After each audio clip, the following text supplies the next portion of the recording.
Everybody wants to know what I would do if I didn't win. I guess we'll never know.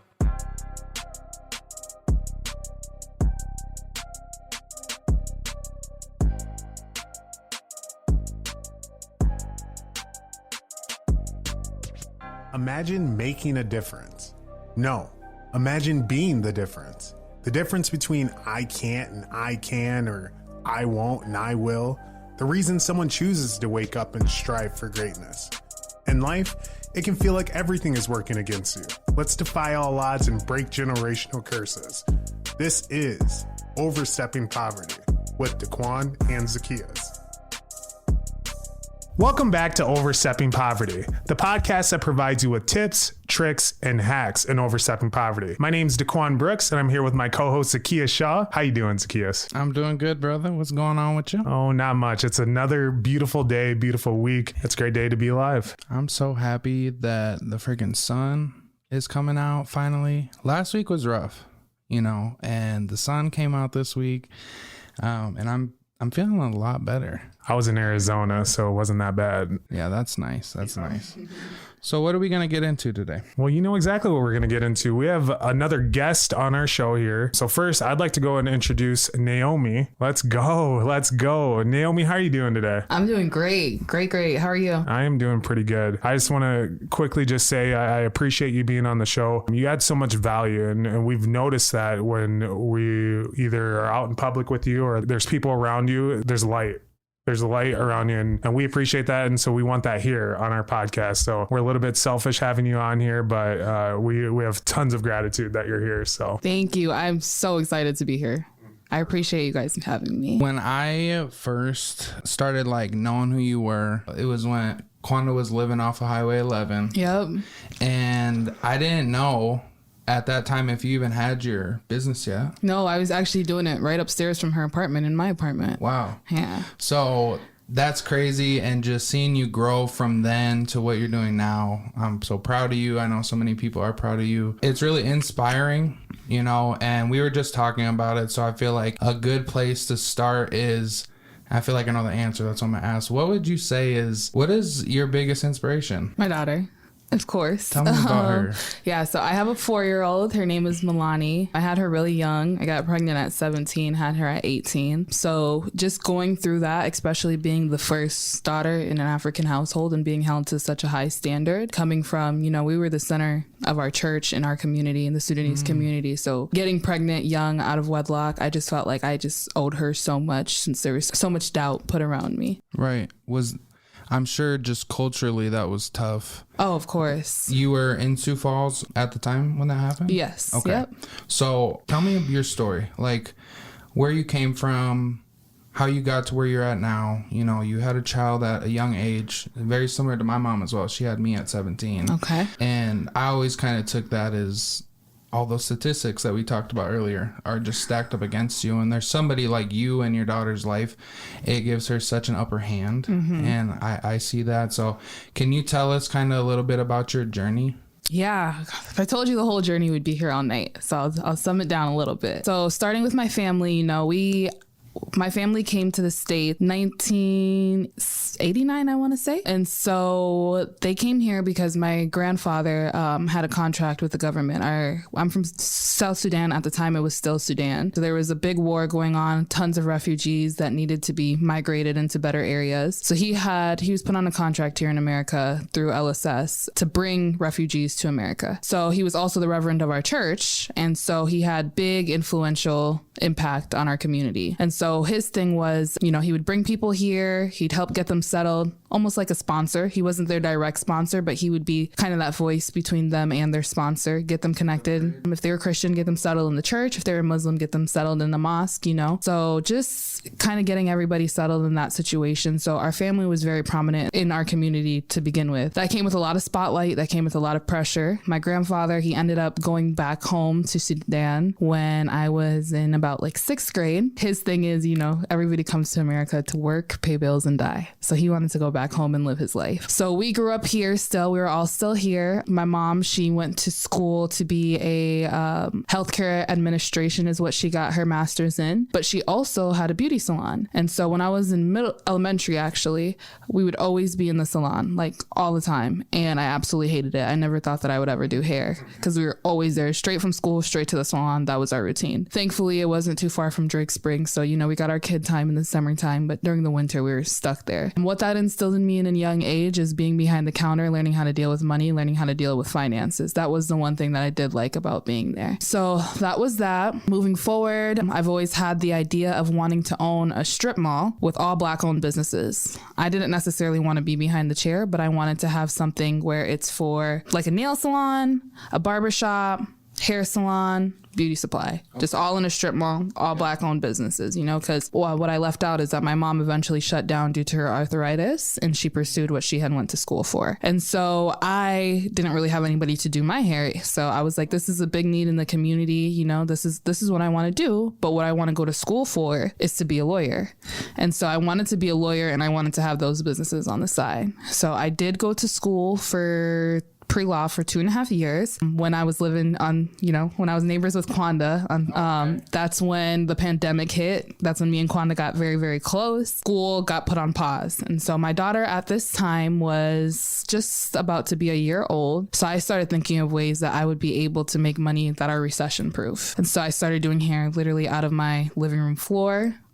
Chops, that's one of my long-term clients. Hey, Chops came, he would sit on the floor for hours while I would do braids, and he's been loyal to me ever since. Some of my friends, my guy friends that I grew up with, like brothers, they would come, they would always support me. They'd come sometimes every week and they'd be there for 2-3 hours on a hairstyle that to me didn't look all that good, but they loved it. They supported me. Right.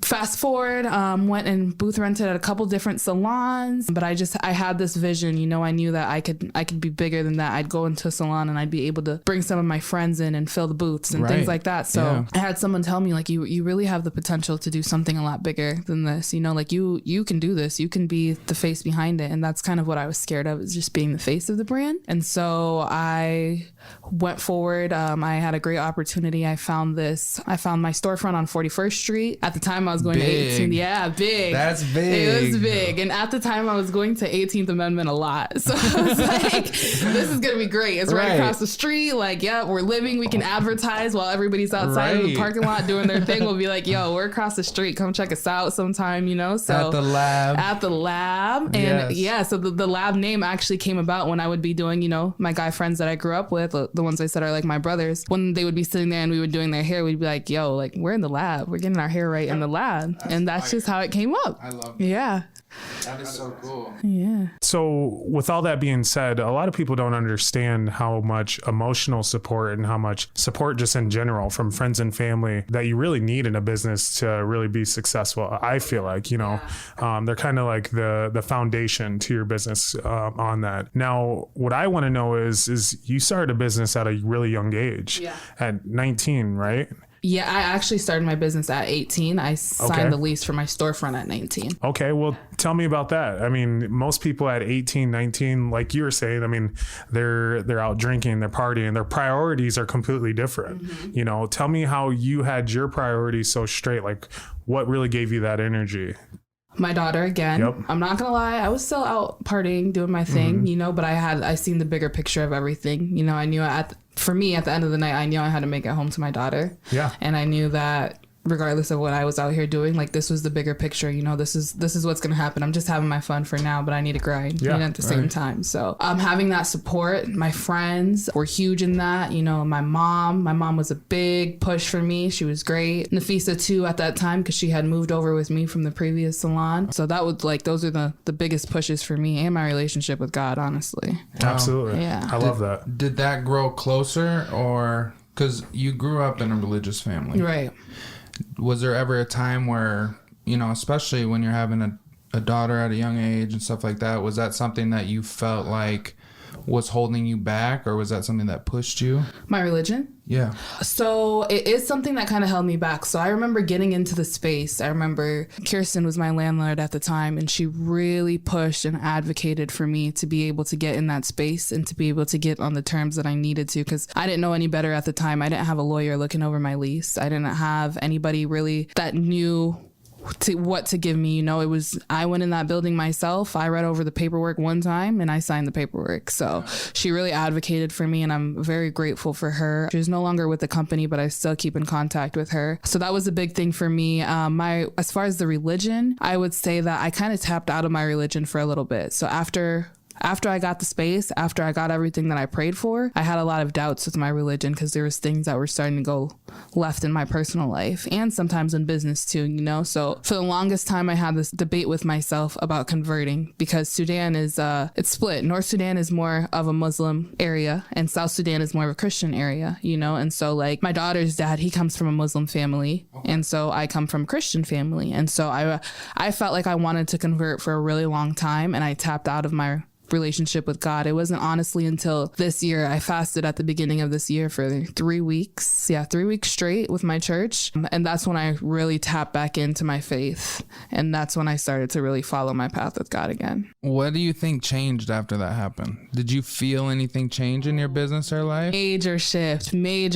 There were so many things that were happening, especially with the people close to me. There were so many relationships that were like coming to a stop, coming to an end, and it wasn't necessarily like fallouts. It was more so things where like I'm having this realization like, yo, this isn't working out for me anymore. This isn't what was making me happy before. Is I can't settle for that anymore. So that is what I would say is the biggest shift. I have like a prophet that I speak to through every phase of my life, whether I was tapped in with my relationship with God or not. And he told me once that my purpose is as bright as a gold star in a dark room. Wow. It's just yet for me to figure out what it is. He knows what it is, but I need to figure that out for myself. Yeah. It's just knowing that pushed me forward. And I believe it too. Yeah. Thank you. That's the crazy thing about it. Thank you. I want to take this into a different direction. Yeah. Something that I personally have a big interest in and really an admiration of people that come to this country as immigrants or as refugees, however, whatever it is. It seems that they come here with a mindset that really pushes them. There's an ambition, there's a drive, there's a hunger that I notice, and it's something that's referenced as the immigrant advantage. Mm-hmm. As somebody that because you've been in America, you were born in America. I was born in America. Yep. Okay. Have you been back to Sudan? I haven't. I'm going this summer. Okay. So, yeah, fingers crossed. What do you think it is about people when they do come from other countries to America? What gives them that drive, that ambition? So coming from, I'm not sure if this is all foreign countries, but I know Africa for sure. When you come from Africa and you have family back home, it is your responsibility to take care of them. You send money back home so you can, it's not here like where you pay rent. It's like you're paying rent for a whole year straight, and it's cheap to us, but the value of a US dollar goes so much further there. So kind of seeing, okay, you could send back. At the time, I remember when I was like 16, I sent one of my uncles like $400, and that lasted him for a whole year just to be housed, And so they expect that from you. That's expected. When they hear I was working at McDonald's at 14, I had to cut a check. So, so I think that's the biggest thing is just seeing, even though I've never been, staying in connection with my family back home, having to help support them, seeing my grandma go to Smithfield, work hard and send over some of her check back, that kind of thing. And seeing the way that my family, even though I didn't grow up back home, they instilled the culture in me. So having my grandma especially instill that culture in me and always telling me, we came here to work. When our time is done, we're going back home kind of thing, So that was my biggest thing is knowing what the difference in the value of life is in America versus in Africa. And now that we have that advantage here, how we can take that back home and build something big. Right. I want to kind of go off of that topic of what you were just saying there, just because I have a few friends that are I have a friend out in Rapid City. He's from Pakistan. I've got a buddy who lives in Buffalo, New York. He's from Alexandria, Egypt. And there's one thing that I noticed when they came over, a lot of them brought their families, but they didn't forget about their families that were back at home. Like you were stating there. The one difference that we see in America, and that at least I see in my opinion, is when kids get to 18, most families are like, when you get to 18, you're on your own. I've noticed in different cultures that that's not like that. You usually see family members and whatnot, they'll live with each other in the same house. And what that does is it splits, a household income. This allows you to, of course, generate more income in one household and then also have more businesses and stuff like that. And things that I've just like noticed, and I'm just like, wow. I mean, family doesn't just stop when you're at 18 as far as that support system when it comes there, because they do that all throughout. And I love that. And I think that's one thing I feel that in America needs to change. And another thing is, I mean, yes, this is a land of opportunity. You know, everyone, when you do come here, everyone technically has a chance to make something of themselves. And a lot of people that are born here, they don't take advantage of that. They would rather just stay in the exact same system, whether it's an 8 to 5, you know, making the same exact check. They're okay with not being their own boss. And so when we are around people like yourself who, I mean, you're a boss lady, you know, and you hold yourself to a high standard. Like, that is very admirable. And I'm saying, like, our viewers and our listeners and whatnot, I can guarantee you that they see the exact same thing that we see. And so again, that's much appreciated. And I mean, applause to you. So thank you. I really appreciate that. What do you think for people that are even just around your age that are thinking about starting a business or thinking about how they can really grow? Because a lot of times when you work in a job, it's easy to feel stuck, especially when you know you have more potential, you know you can be doing more things. You in a situation where, you know, you had all the odds stacked against you, started your business. I guess a better question is, was there any key things that happened as you were starting your business that made it come alive? Was there a certain type of networking event? Was there a certain person that you met? I know you mentioned somebody earlier, you know, that advocated for you. Was there multiple events like that happened that really brought it to life? Yeah, I think every single person that has been a part of the lab added so much value. I never had something, that's why I'm very particular about who I bring in as a stylist, but everybody that has been in the lab, from Nafisa to Kwana to Gucci, you know, Tony, they all add so much value and they all bring a different perspective. And we're really like a family. Like, outside of the salon, we have our own personal lives, but when it comes to work, we really look out for each other, you know? And so it's nice to have that. And it was really nice to, you know, even though Nafisa and Kwana Kwana travels back and forth, you know, Nafisa's off doing her own thing now, which is great. It's really nice to know that you still have good connections with people. You know, it's really nice to know that you're able to build relationships with people that are lasting. So I would say those relationships that I built over time kind of gave me the mindset of like, oh, okay, you can do this, you know? How did you meet them? Okay, crazy. Nafisa I met first. I knew she was already doing hair.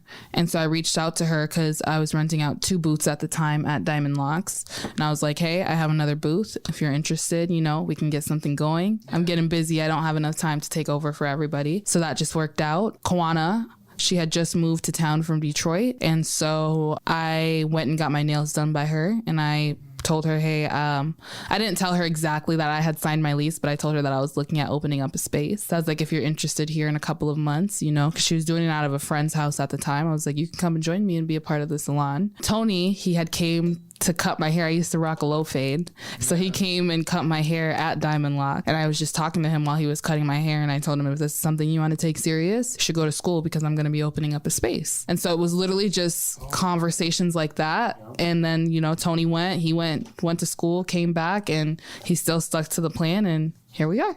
Killing it. Yeah. What made you want to go back to school? Because you started the business, you were successful, you know.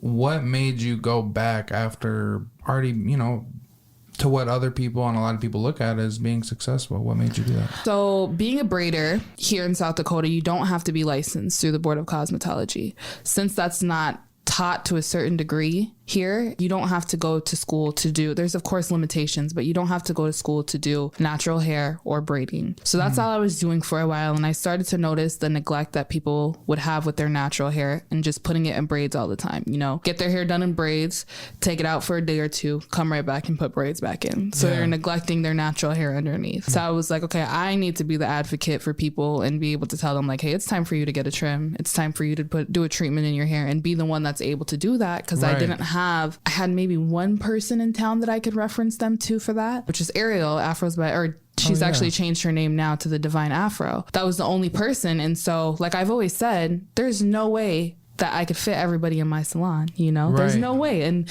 same thing for Ariel. She's only one person. There's no way. So I just felt like it was important for me to kind of be that voice for their natural hair and be like, hey, you have to embrace that. You have to take care of that, because just because it's hard to deal with, or you think that it's hard to deal with because that's what's been taught to us, that doesn't mean that it's true. So that's just kind of shifting the mindset and how people looked on their natural hair is why I needed to go back to school, so that I wouldn't be limited and put in the box of only braiding. I think that's awesome. It makes it so you're able to help people in a different way, and it's a niche, like there's so much opportunity there. So that's really cool that you identified that and really push yourself to get the education to capitalize on that. That's actually I'm very glad that you brought that up, because I remember when I first announced that I was going to school, I didn't announce it until I was actually accepting clients, because we have to go through like a 10-week period of just strictly learning. And so many people were like, why are you going back to school? Like, why are you doing that? And you already have this business that's doing well. Now you have to cut down your hours for over a year. Yeah, exactly. Like you're not, how are you going to upkeep with the business and the bills when you're working like a third of your hours? Exactly. So that was kind of like brought me down a little bit, but I was like, I started this for a reason. I'm going to do it. Yeah. So yeah. And that's really why I asked, because I had that question. Like, but I looked at it as just being in South Dakota, there's just so much opportunity here, and there's so much like the information and the knowledge that you have and that you can bring to your clients is valuable, because there's not a lot of people here that can do that. And you're somebody that they can come to locally and get a trusted answer on something. So that's huge. And it's recession proof. So it's like, we always gonna need y'all. Seriously. I want to go into one last question for you, and then I want to actually open it up to the part of our episode where we call it Roundtable, where you start to actually ask us questions. So what I want to know exactly is why did you accept to come on Overstepping Poverty, and what does Overstepping Poverty mean to you? So first of all, knowing both of you guys, having you guys both come to my salon and support both me and Tony and Nafisa too, that was great. So I just felt like I kind of owed it to you guys to at least come and be here, a part of your guys' show and what you guys have going on. And then two, although we do have a lot of mutual friends, a lot of mutual group, I think we both have outsiders outside of those mutuals that it would be really nice to kind of expose both of ourselves to expose Overstepping Poverty and the lab as well. So that was really important to me, to kind of like share our platforms and get it out there, because you never know who doesn't know. And so well, that debt is definitely repaid, so we appreciate it. I didn't answer half that question. Okay. I didn't realize that till you started talking, but what does Overstepping Poverty mean to me? When you think of it, what comes to mind? What I think about is being kind of put in a box, right? So for me personally, as a young Black woman, I'm a double minority, so I'm already put in a box from birth. So being able to break those limits, whenever that I can, is very, very big to me. So I think Overstepping Poverty for me is being able to break those double minorities and being able to do what I want to do and not what somebody tells me I can do. I like that. Yeah. Talk that shit. Right. Because that's fact. Thank you. And it happens at a young age, where they try to box you in. And I think it's for really most people that they try to box you in, but it's those people that think outside that box and can start to believe in themselves, because that's a big piece too. Yeah, huge. Confidence is huge. But let's get into the roundtable, if that's absolutely. So why don't you start off? What kind of questions do you have for us? Okay, so you don't have kids, do you? I do not. Okay, so I think for me and Zacchaeus, you know, when somebody asks us what's our inspiration, we're always going to talk about our kids, you know, we're always going to talk about our heritage. So for you being an African-American man, you don't have kids. What is it for you? What's your point to prove? Honestly, growing up, I had so many roadblocks I felt in front of me that I had to continue to tear down. If it wasn't like a specific person, it was a specific situation that I was put in that I had no control over. And so through high school, and I vividly remember this. So when I left the Brooks family, and I actually was with the Rausch and Simmonsma family, who are my adopted family members. We had a school conference, a parent teacher conference. And I might have mentioned this in one of our episodes, but my mom was sitting down with the teacher, and I wasn't a great student in high school, but my mom was sitting down with the teacher, and the teacher looked at my mom and told her, she's like, hey, you might want to look at a different option for him because he's not going to be able to go to college and it's just not going to work, you know? And I don't know if she just thought that my mom just wouldn't say something to me on that. And she came home and she told me that.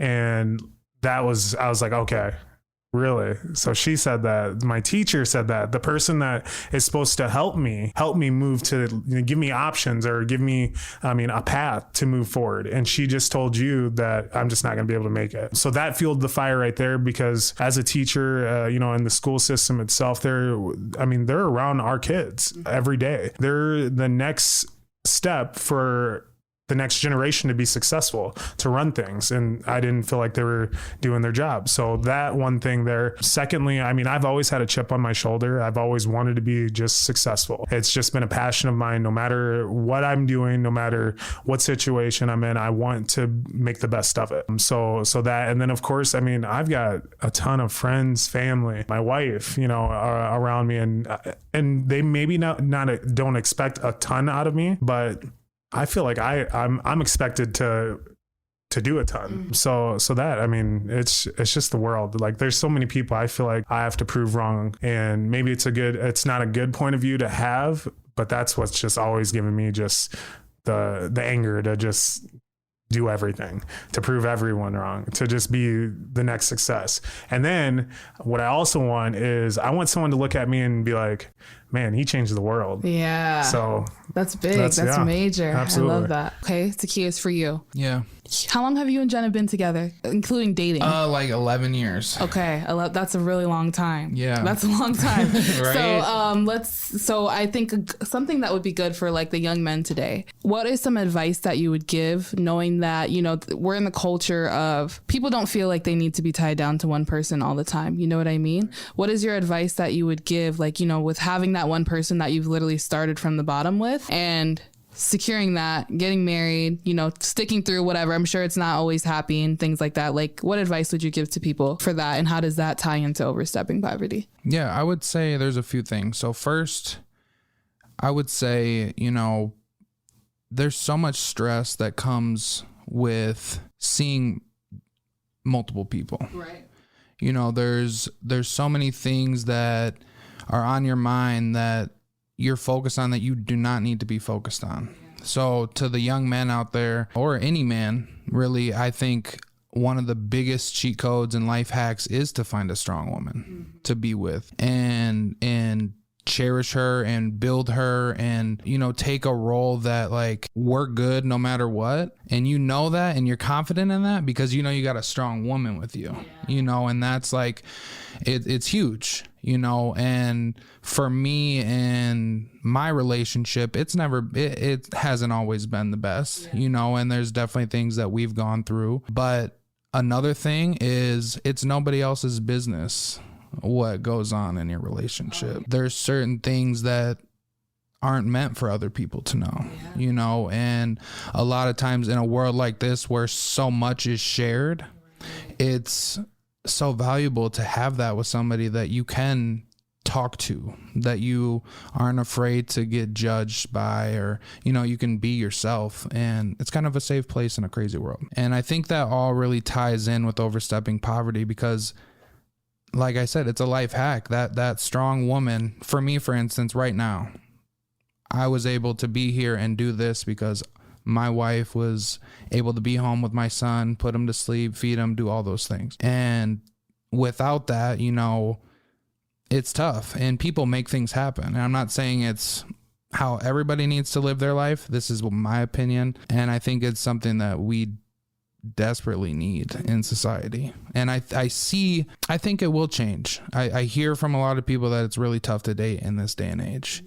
And if that's the case, things need to change, and just be true to yourself, you know? What would you say about love? Aspect. No, I'm kidding. Just as far as like, what is your thought on that? Do you think that it's important to have a strong man, or, you know, as somebody that is looked at as a boss lady, or, you know, you're doing your thing, and we hear a lot about like strong, independent women, which you should be, but what are your thoughts on that when it comes to relationships? I think it is. I think it's big. I think being looked at as a strong, independent woman puts that much more pressure on you. So being able to have somebody at home where because being what people don't talk about a lot is being a strong, independent woman comes with a lot of masculine energy. 100%. You know, so having somebody that you can really be soft with, that you can show more of your feminine side to, not saying that you can't do that being a strong, independent woman, but having somebody that you know, just like you said, like you can consult with, that you can share things with, that, you know, aren't going to be told to the whole world, you know, things like that. I think that's really important, to have somebody in your corner that really roots for you and, you know, wants your best interest. I don't think at my age, I don't think you have to have it, you know, but I think that it is important that you do find somebody that like that, and that you are respecting yourself, and that you are respecting your body, and that you're not just out here just dating any and everybody. Right. Just for fun, just for the pleasure of having somebody next to your side. Like, make sure it's somebody that wants the best for you. Right. It has to be intentional. Yeah, for sure. And what's also nice is, like, I mean, you got to have someone that's your yin to your yang. Exactly. I mean, like, even like with my wife, like, I feel like I'm a very smart individual, and she's very smart, you know, and there's things about like business, and there's things about kind of moving forward, like in an aspect to grow generational wealth, where I see like one side of things and she gives me a different perspective. You need someone that kind of levels you out like that. Not saying that her perspective is any lower than mine and my perspective is any higher than hers or anything like that. But what they do is I mean, as a team, if you throw an idea out there, you guys can both work together and you guys can make that idea become successful, because I mean, two minds are always better than one. And on top of that, I'd say like being in a really nice, stable relationship, like when it comes to like household incomes, and you can bring two incomes to the table, I mean, the stuff is just limitless on what you can do and what you can achieve together as a family, as a, you know, as one. As a unit. Yeah, no, seriously. And I come from a family where my parents were divorced. Yeah. So it's like, same. I look at that, and growing up in it, being the oldest, I was there for everything. So you're able to take a lot of those things, and my parents were not bad by any means, you know, but there's things that our parents do that maybe we didn't like. And I'm sure you've seen it as you raise your own child, that you have to kind of sit and analyze and like, I can't be parenting like that because I didn't like that. Yeah. You know, so I'll bounce off of that idea. Yeah. I'd like to bounce off of that because I think growing up in a house where you come from, I don't like to use the term broken home, but coming from like a divorced home, you know, you get to see things in a different perspective. For example, like my dad was in the military for most of my life. He remarried. My mom didn't remarry until later on in my life. So I'd be at my mom's house. I'd see my mom struggling to do everything that she could to give us the best life that she could, you know? Then I'd go to my dad's house and I'd go there and, you know, he's in the military. He has good ranking. So he just spoils us with money. He gives us whatever we want or need. We go on shopping sprees when we're there for the weekend, whatever, we come back. So as I got older, how that kind of affected my relationships is I don't like that.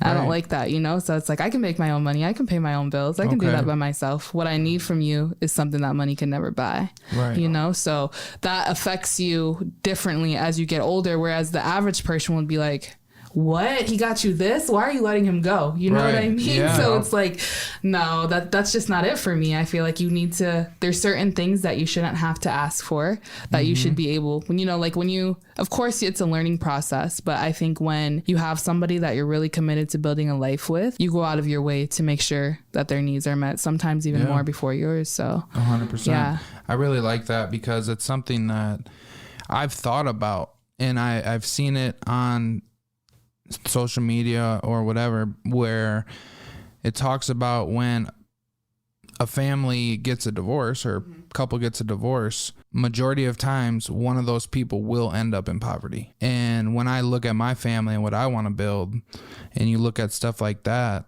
it's like we're moving away from the stuff that we've been plagued with over the last few generations. Yeah. You know, and I think that's the energy that is so important to get out there and to push to people, because it's like all the stuff that we do see on the internet and social media, it's like there's a lot of positive stuff that I like to see, but there's so much negative that makes us think that a lot of things that don't really matter. And it's tough to see sometimes, but that's what we're here for. That's why we want to bring this information to people, you know, and somebody like you coming on and us coming together and all the things that we want to do in the future, I think is going to bring so many people together. Yeah. And I really think that people look at you as, like I've said before, like an inspiration, but also like a leader. You know, you are a leader. We all are leaders. And that's to the people that are listening out there that have that drive and have that feeling of you're stuck. It's because there's bigger things meant for you, you know, and if you're feeling those things, that leader is inside of you, and you may already be a leader. It's just a changing your situation or your surroundings. Changing the way you think. Yeah, changing the way you think, for sure. One of the final questions that I want to ask you is, as a community, not just here in Sioux Falls, but as a whole, a collective, what's something that you think we can do better as people just to take that first step towards a better future? Ooh, let that envy go. That would be my biggest one. Let that envy go. Let the envy go. Tell me about that.